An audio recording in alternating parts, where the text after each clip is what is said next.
قسم سیوم ویدیو رو آغاز میکنیم. خوب دوستان عزیز، در قسم سیوم ویدیو ما ریاکسی جایگیری رو دیده میبریم. خوب، ریاکسی جایگیری چیست؟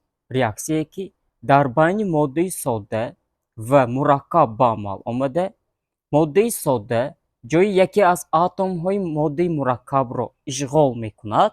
ریاکسی جایگیری نامیده میشود. خوب، به مثال های زیرین نظر میکنیم. خوب، در مثال یکم اتم ناتری جای اتم هیدروژن رو چیکار میکند؟ اشغال میکند. خوب، حاصل میشود ناتری 2 SO4 پلوس H2. یعنی اتم ناتری این ماده ساده به حساب میرود. پوره جای اتم ماده مرکب رو چیکار کرد؟ اشغال کرد. یعنی جای اتم هیدروژن رو گرفتی ساده، حاصل کرد ناتری 2SO4 پلوس هیدروژن خارج شد. خب در مثال دوم نیز اتم магний میتونه جای اتم هیدروژن رو اشغال کند.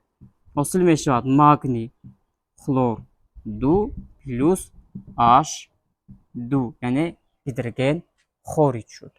خب در مثال سوم نیز اتم آلومینی، یعنی ماده ساده آلومینی میتواند جای اتم ماده مرکب یعنی هیدروژن رو اشغال کند. خب حاصل میشود آلومینی PO4 پلوس H2. یعنی هیدروژن در این حالت نیز خارج شد. خب این بود قسم سوم ویدیو در موضوع ریاکسیای جایگیری. خب تا قسم چهارم ویدیو سلامت و سربلند باشید.